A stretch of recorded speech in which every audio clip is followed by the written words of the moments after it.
नमस्कार दोस्तों, लक्ष्मी ट्यूटोरियल में स्वागत है आप सभी का। जलवायु परिवर्तन की अवधारणा चैप्टर पर्यावरण पारिस्थितिकी से तो शुरू करते हैं। बहुत ही महत्वपूर्ण चैप्टर है और ये टॉपिक भी बहुत ही ज्यादा इम्पोर्टेंट है। तो चलिए शुरू करते हैं। इसमें क्या करना है, ये पहला प्रश्न है और इसमें हमें क्या करना है, सही कथन का चयन करना है। कुछ कथन दिए गए हैं, तो चलिए शुरू करते हैं। सागर मानव जनित CO2 कार्बन डाइऑक्साइड के लंबी अवधि के लिए अधिग्रहण हेतु प्राकृतिक सिंक माने जाते हैं। सागर को बोल रहा है कि जो मानव जनित कार्बन डाइऑक्साइड होता है उसकी लंबी अवधि के लिए ये प्राकृतिक सिंक माने जाते हैं, जो सागर होते हैं। दूसरा है डायरेक्ट इंजेक्शन।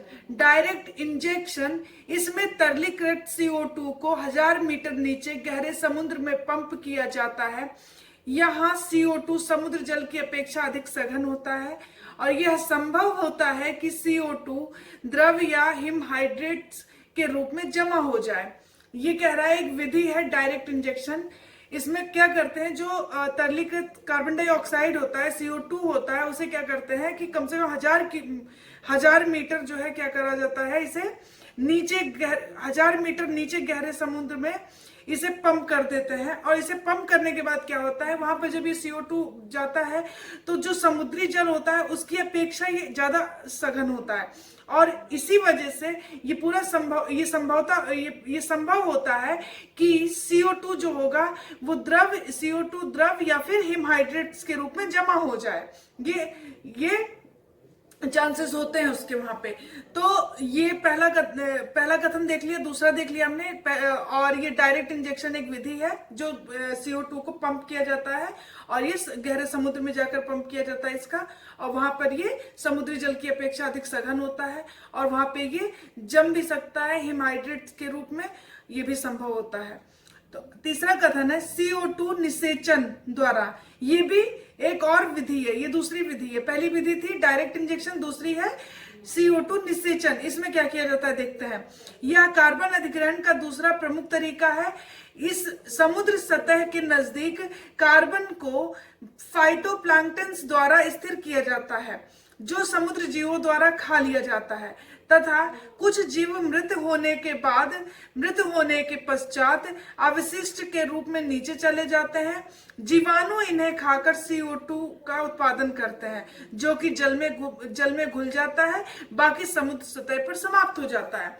ये कह रहा है कि ये जो दूसरी विधि है CO2 निषेचन की, इसमें किया क्या जाता है कि जो ये CO2 होता है इसको समुद्री सतह के नजदीक लाया जाता है कार्बन को, और फाइटोप्लैंक्टन्स के द्वारा इसको स्थिर किया जाता है। और फाइटोप्लैंक्टन्स क्या होते हैं, समुद्री जीवों का भोजन होता है।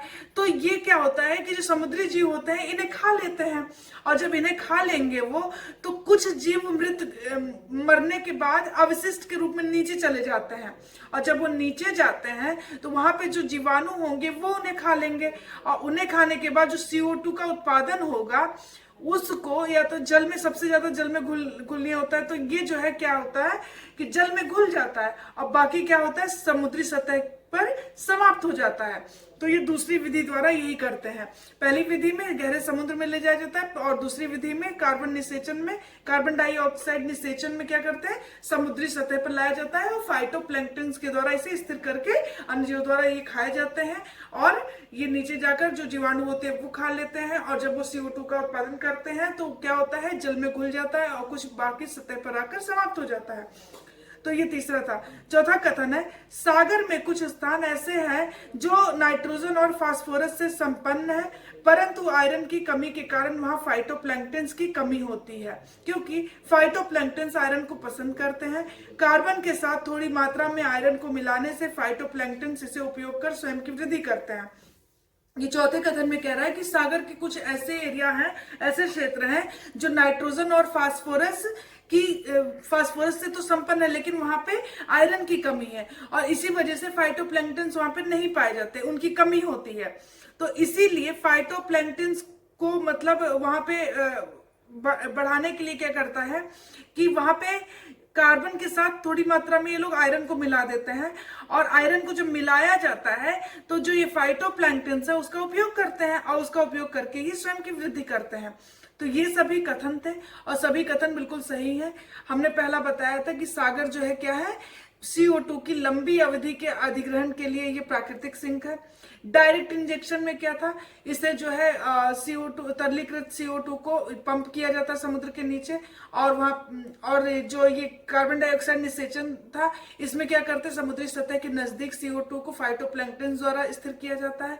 और चौथा कथन ये था कि जहां पर ये नाइट्रोजन और फास्फोरस से संपन्न जो एरिया होता है सागर का, वहां पर आयरन की कमी होती है, तो वहां फाइटोप्लैंक्टन की कमी भी होती है। तो इसीलिए फाइटोप्लैंक्टन आयरन को कार्बन के साथ थोड़ी मात्रा में आयरन को मिलाने से क्या होता है, फाइटोप्लैंक्टन उसका यूज करने लगते हैं और उससे वो उसका उपयोग करके वो स्वयं की वृद्धि करते हैं।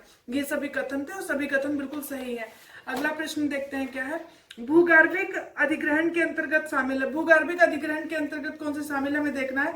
विघटित तेल एवं गैस भंडार, अखननीय कोल परत और लवणीय बनावट, ये उपरोक्त सभी शामिल है भूगर्भिक अधिग्रहण में। विघटित तेल एवं गैस भंडार, अखननीय कोल परत और लवणीय बनावट, ये सभी शामिल है।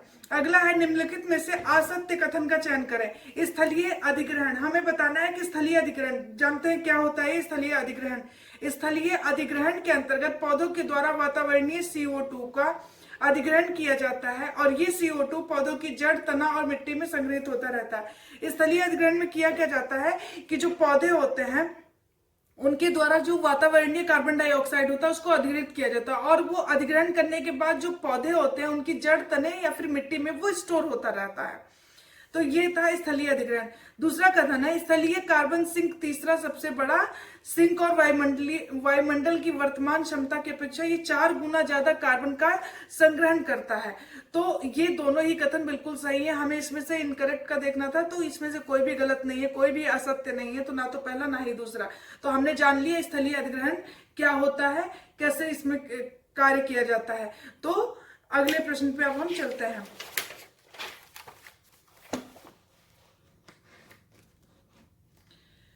कार्बन कैप्चर एवं स्टोरेज के लाभ। कार्बन कैप्चरिंग के और स्टोरेज की जो लाभ है वो हम देख लेते हैं। एक कार्बन कैप्चरिंग स्टोरेज तकनीकी से युक्त पावर प्लांट में साधारण पावर प्लांट की अपेक्षा 80 से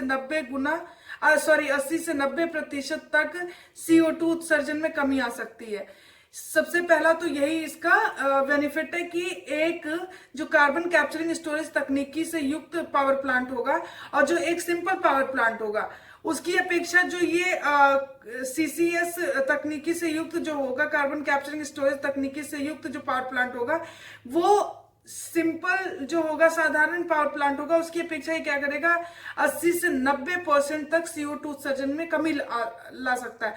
तो ये पहला इसका ये जो है बेनिफिट है। दूसरा है IPCC के अनुसार 2100 ईस्वी तक 2100 ईस्वी तक जलवायु परिवर्तन में कमी लाने हेतु जरूरी उत्सर्जन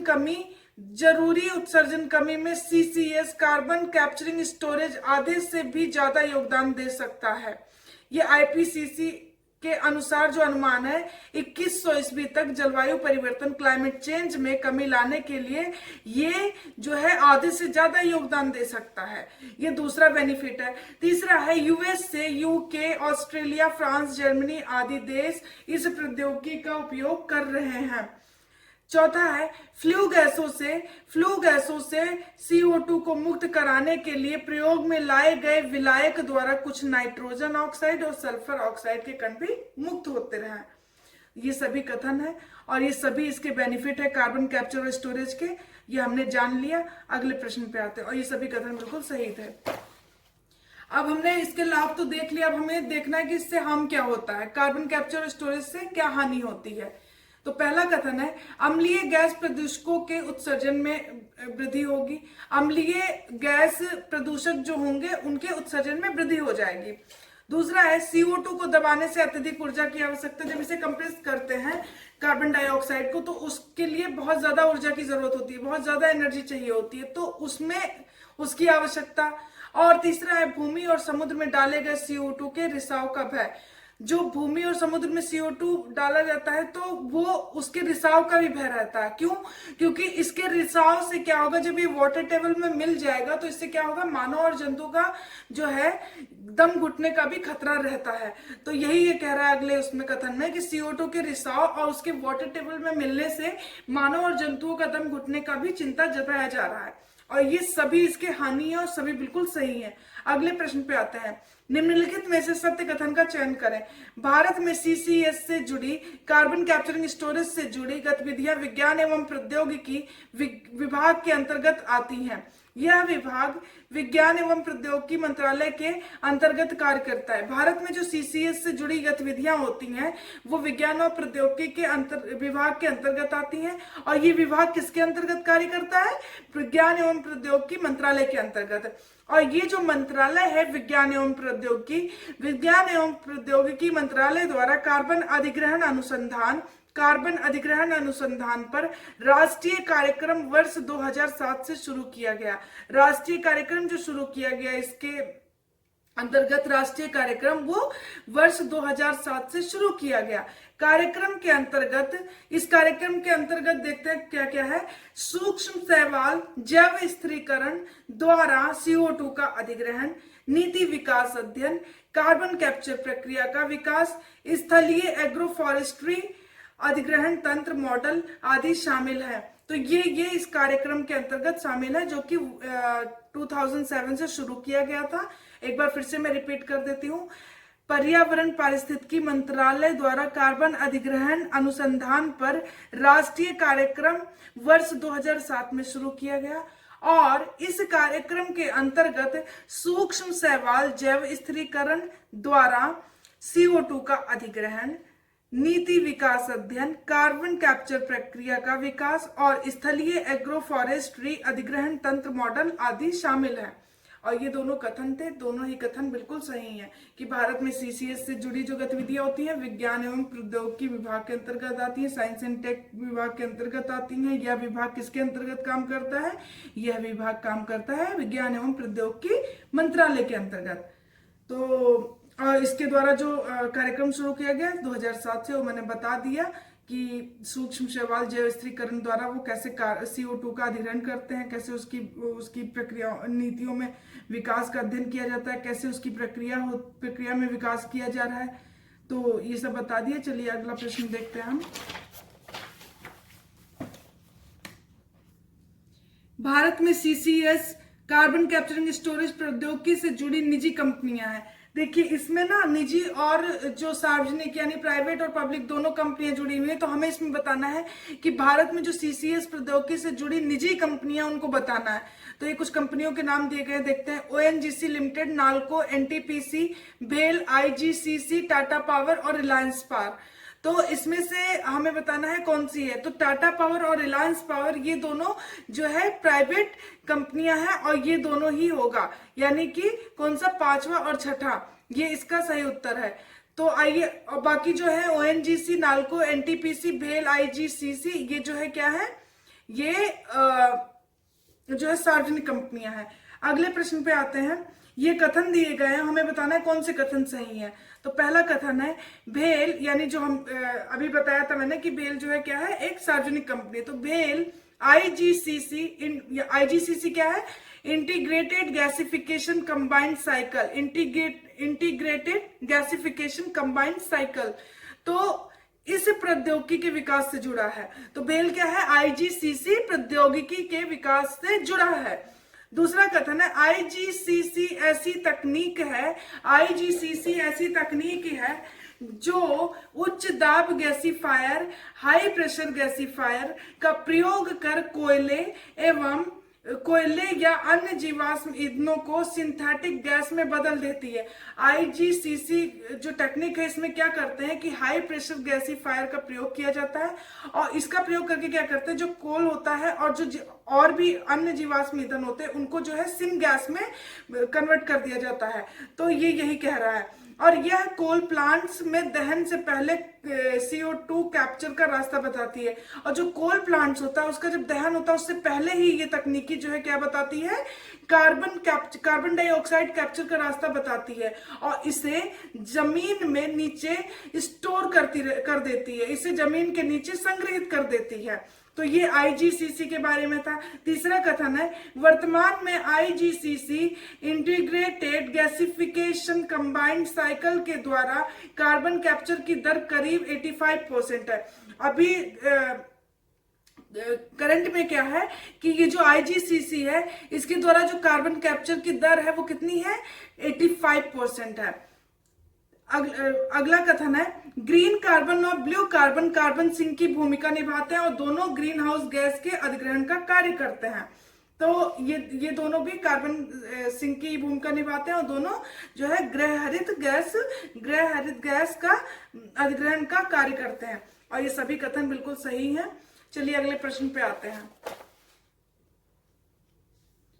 अगला है, इसमें हमें क्या करना है, सत्य कथन का चयन करना है। तो पहला कथन पढ़ते हैं हम, प्रकाश संश्लेषण की क्रिया द्वारा वातावरण के CO2 से जो कार्बन निकलकर पौधों एवं मिट्टी में संग्रहित हो जाता है ग्रीन कार्बन कहलाता है।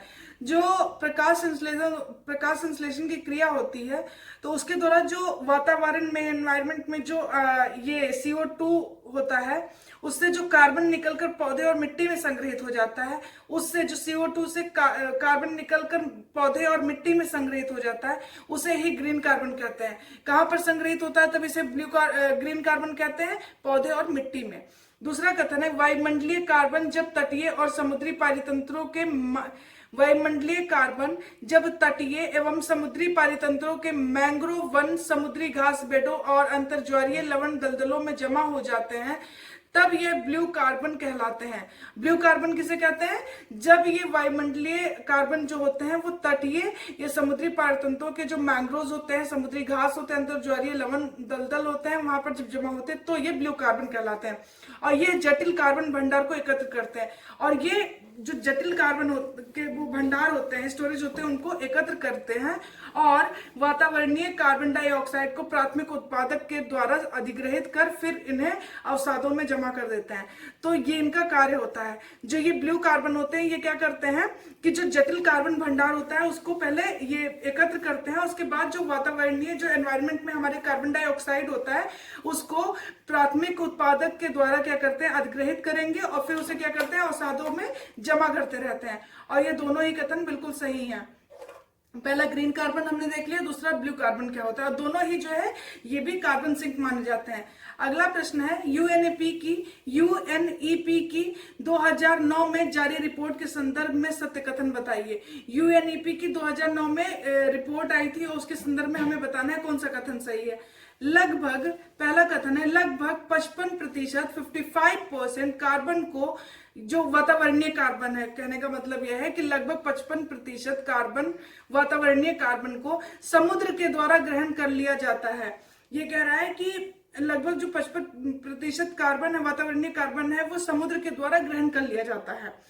दूसरा है 50 से 71% समुद्री वनस्पति द्वारा ग्रहण कर लिया जाता है और ये समुद्री वनस्पति ब्लू कार्बन आवास कहलाते हैं। और अभी ऊपर हमने देखा ही था कि जो वायुमंडलीय कार्बन होता है वो तटीय या समुद्री पारितंत्र को, जो मैंग्रोव्स और ये जो समुद्री घास होते हैं, अंतर्ज्वारीय दलदल वगैरह होते हैं, उसमें जो जमा होता है उसी को ब्लू कार्बन कहते हैं ना। तो वही ये भी कह रहा है कि जो है समुद्री वनस्पति द्वारा जो ग्रहण कर लिया जाता है ये कार्बन, तो वही समुद्री वनस्पति द्वारा, तो वही ब्लू कार्बन आवास कहलाता है, जिनमें मैंग्रोव, लवणीय दलदल, समुद्री घास और समुद्री खरपतवार आते हैं, जो कि समुद्री नितल पर, जो समुद्र का जो नितल होता है वहां पर 0.5 से कम आच्छादन करते हैं, जलवायु परिवर्तन में भूमिका भी निभाते हैं। तो ये कथन था।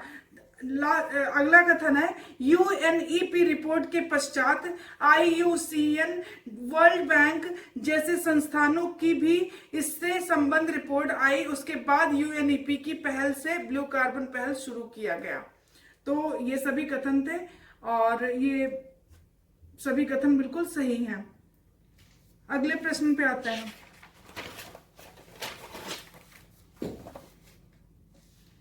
अगला है ब्लू कार्बन पहल के संदर्भ में, जो अभी ब्लू कार्बन पहल यूएनईपी द्वारा स्टार्ट किया गया, तो देखते हैं इसके संदर्भ में कौन सा कथन सही है। 2009 से स्टार्ट किया गया था ये।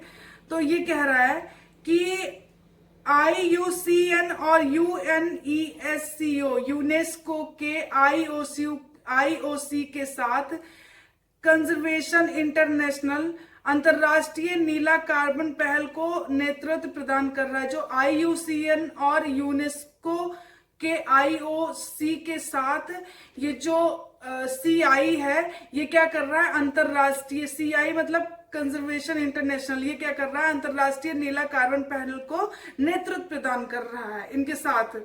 तो IUCN और यूनेस्को के साथ और IOC के साथ, ये तीनों मिलकर CI क्या कर रहा है, अंतरराष्ट्रीय नीला कार्बन पहल को नेतृत्व प्रदान कर रहा है।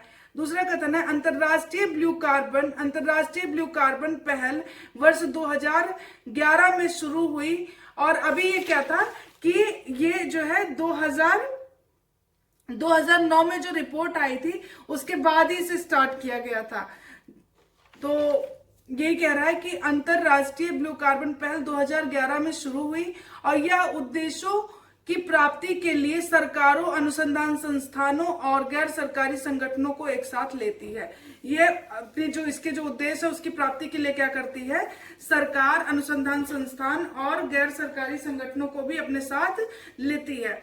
तीसरा कथन है कि तटीय पारितंत्रों में कार्बन की निगरानी, तटीय पारितंत्र जो होते हैं वहां पे कार्बन की निगरानी एवं वितरण हेतु आवश्यक वैज्ञानिक अनुसंधान की पहचान करना और उसे बढ़ावा देना इसका उद्देश्य है। इसका काम क्या है ब्लू कार्बन पहल का, कि जो तटीय पारितंत्र हैं वहां पर कार्बन की निगरानी, उनका वितरण के लिए क्या करती है, जो आवश्यक वैज्ञानिक अनुसंधान की जो पहचान होती है उसको करती है, उनको बढ़ावा देती है, और यही इसका उद्देश्य है।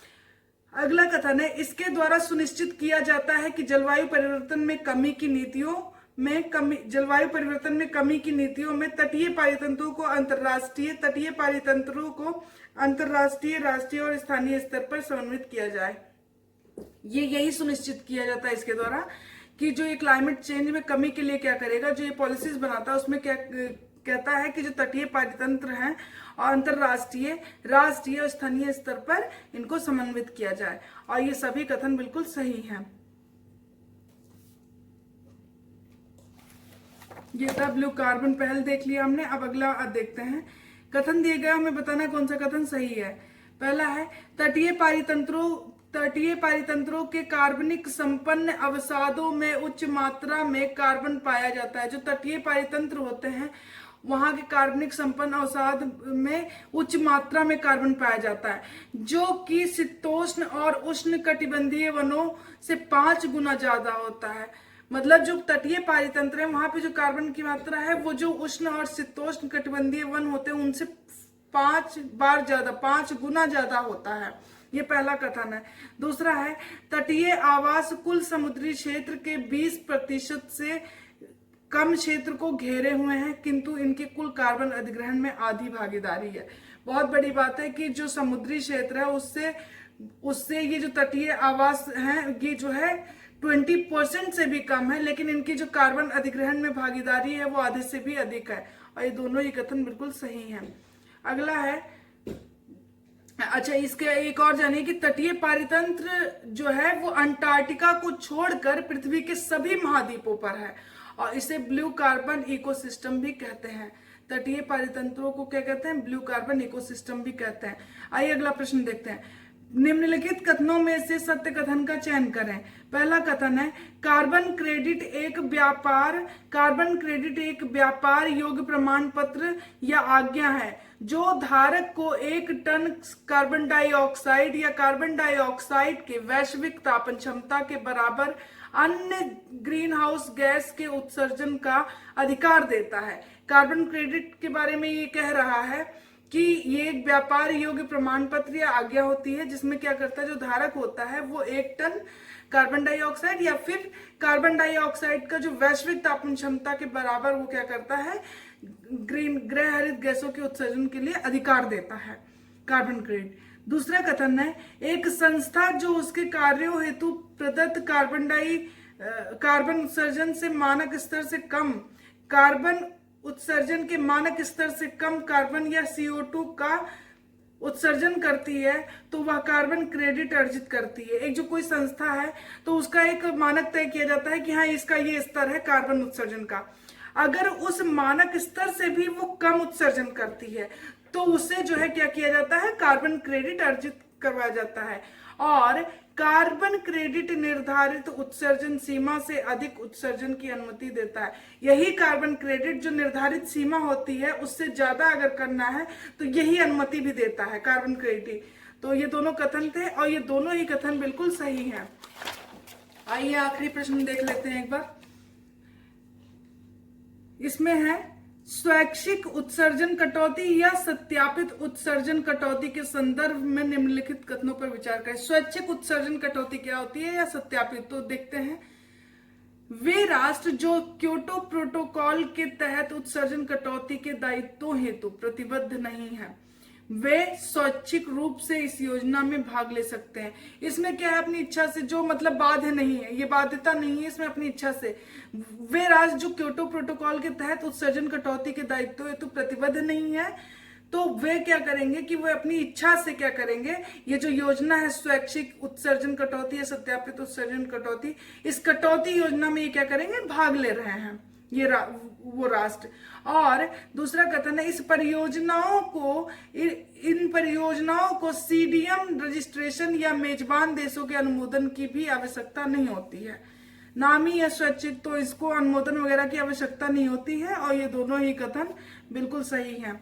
आज के लिए इतना ही। और ये बहुत ही ज्यादा इम्पोर्टेंट चैप्टर है तो इससे हर वर्ष प्रश्न पूछे जाते हैं। तो देखिए, आप पढ़ते रहिए और मैं भी कोशिश कर रही हूँ कि आपको अच्छे से अच्छे प्रश्न तैयार करके दे सकूं। और आगे भी मेरी यही कोशिश रहेगी कि मैं बेहतर कर पाऊँ आप लोगों के लिए। Thank you so much.